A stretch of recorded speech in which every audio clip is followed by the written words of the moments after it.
I think McDaniel is still a compelling candidate in this cycle because, number one, he's got head coaching experience. Went to the playoffs his first 2 years with the Dolphins.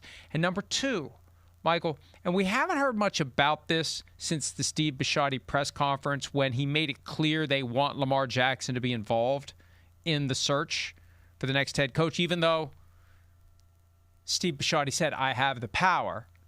He wants Lamar Jackson to be part of this.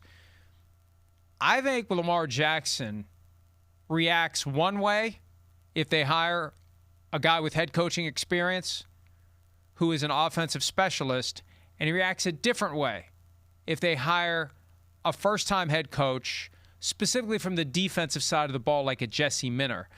And I really don't know, and I've seen no reporting, and I think if it's going on, they're keeping it very close to the vest. I don't know how much Lamar is involved in this. But they hire Mike McDaniel, he's going to react one way. They hire a Jesse Minter, he's going to react a different way. And I know that Ravens fans don't want to hear this because no fan wants to hear about the thing that they worry about at night, the thing that keeps them up, worrying that something is going to happen that they don't want to have happen. I do not believe it is certain that Lamar Jackson will be with the Ravens in 2026. I think there are more dominoes to fall and more things to be determined. And even though Steve Bisciotti has the power when it comes to hiring the head coach, Lamar Jackson has tremendous power as it relates to the relationship with the Ravens. And if he decides he wants out, whether he communicates it privately or publicly, if he wants out, that changes everything. And have we not already seen the NFL's rubber band stretch so far with craziness this offseason? It wouldn't be any more crazy if Lamar Jackson decides he wants to move on. It's less crazy than what we've already seen. Mike, the coaching vacancies for the successful franchises, the ones that they created. So let's just put that at the Ravens and Bills. So those are the ones that fascinate me the most because this wasn't it's a mutual parting. I want to do something different. No, Sean McDermott was fired in Buffalo, and John Harbaugh was fired in Baltimore. He was fired. So there's a vision there, whether it's from the front office or ownership of something else. And I just wonder what that something else is. What does it look like? What are their expectations? I know what Buffalo's expectations are. They expect to go to the Super Bowl and win it. But for Baltimore, is it we want to win more playoff games? We want a different vibe, different energy in the office. We need to reset, and we can't reset with John Harbaugh. We want to take a step back to go forward. I'm not sure what it is. But to your point, Lamar Jackson is at the center of all of this. It depends on what you're looking for. And if you think you're one player away from or one coach away from going to the Super Bowl, then you got to be really thoughtful about who that is and very careful about that selection. But if this doesn't include Lamar Jackson, and that's on it, we don't know. If it doesn't include Lamar Jackson, are you taking his advice, but then thinking, hey, we have an opportunity to get a huge draft haul in return and some relief if we move Lamar somewhere else? I'm just really curious about where they're going to go. The Ravens in particular, because it's not really clear. I mean, the Bills, it sounds like that was a power struggle, and we'll get to that later. It sounds like a power struggle that Brandon Beane won. But with the Ravens, it's different. There were questions about Lamar Jackson and his contract and his future with the franchise when John Harbaugh was still there. And those questions remain. Yeah, they're not resolved simply because Harbaugh is gone. This wasn't a power struggle that Lamar Jackson won. This isn't John Elway versus Dan Reeves. And if you saw the Elway documentary on Netflix, you know exactly what I'm talking about. If you remember what went down back in the day when Elway was the quarterback and Reeves was the coach, they got to the point where they hated each other. Pat Bowlen, then the owner of the Broncos, stepped in and picked the quarterback over the coach. That wasn't this. And just because Harbaugh's gone does not mean Lamar is staying. And frankly, you could make the argument that maybe now is the time to move on, that a new coach won't be saddled with those same expectations that the new Bills coach is going to have to take the MVP quarterback and go to the next level. that if the Ravens get an offer they can't or won't refuse for Lamar Jackson, maybe they'll take it. Now, I believed as of last month when the Mike Preston column in the Baltimore Sun shined a light on multiple different things that may be happening, that may be not conducive to the best possible relationship between player and team. My assessment is it's going to be hard to find a trade partner because you're going to have to find a way to get a contract done with Lamar on the way through the door, something it took the Ravens 3 years to do with Lamar Jackson because he doesn't have an agent. There's a communication gap that needs to be bridged immediately if you're going to do that trade. And you got to be willing to give the Ravens enough so they'll do it because their fan base will lose their minds. The mere suggestion, I wrote something over the weekend about the possibility that Tom Brady, now in the spotlight, now under scrutiny for the state of the Raiders, he avoided it somehow in 2025, even though it was Tom's show. He didn't get the blame for it when the show closed after opening night.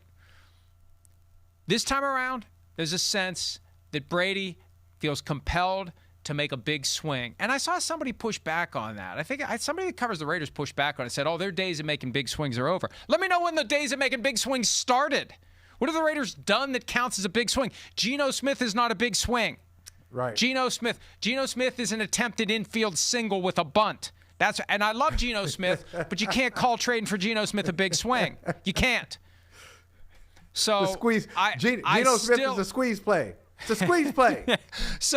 And I love Geno Smith, West Virginia quarterback. But at this stage of his career, and the Seahawks were looking to move on, and here's Pete Carroll. That's not a big swing. A big swing is something that makes you say, oh, shit, when you see it. It's Matthew Stafford to the Rams. That's a big swing. That's a big swing. They tried last year to get Matthew Stafford from the Rams. That didn't work. They hit himself. Well, that one was never in play because Stafford was never going to leave. But they haven't made the big swing. They feel compelled to. I'm just saying, look, Preston mentioned the Dolphins and the Raiders in his column. I don't think he just kind of randomly picked teams. The Dolphins aren't going to be able to do it from a cap standpoint.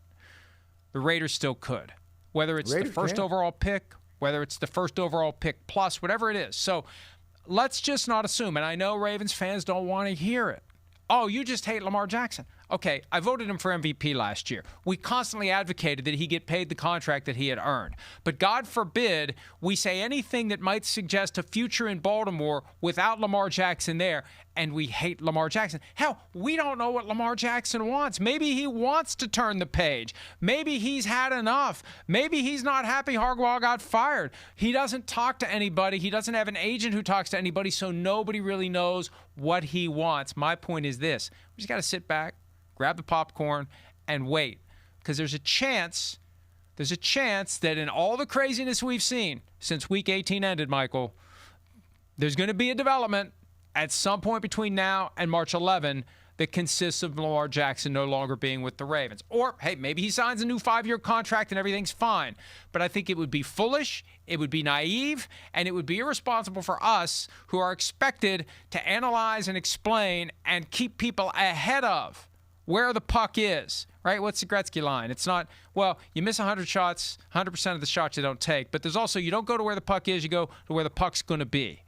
Part of what I think we try to do is tell you where the puck is going to be. It may not be there, but we're telling you here's where it may be. And don't get mad just because we're telling you, based upon our objective and honest assessment of the facts, this is where the puck may be.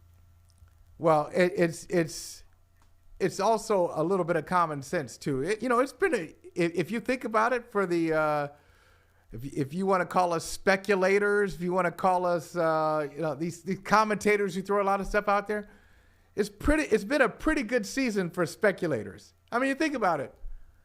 During the season, what do we say? During the season, hey, if the Bills don't win a playoff game, this might be it or if they don't make it to the Super Bowl, this could be it for Sean McDermott. Oh, I don't know, Mike Tomlin, maybe this is it in Pittsburgh.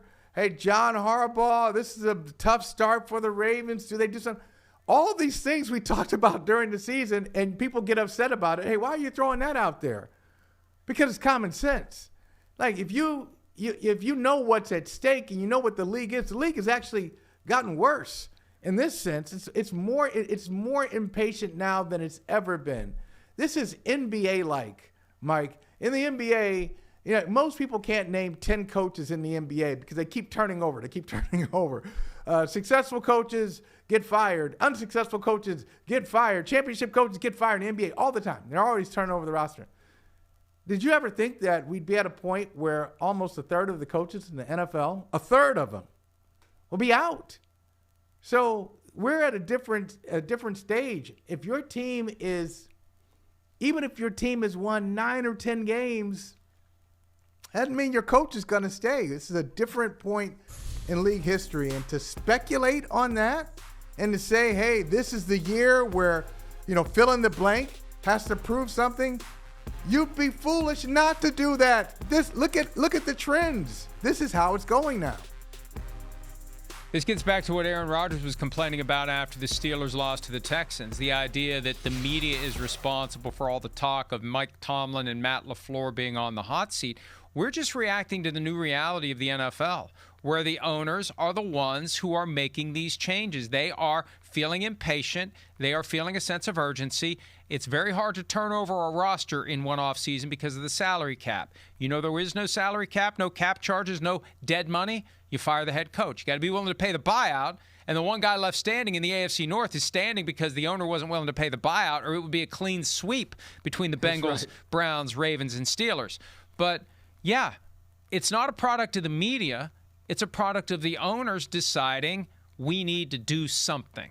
Hi, it's Mike Florio. Thanks for watching PFT on YouTube. Hit subscribe for the latest news and analysis from Pro Football Talk.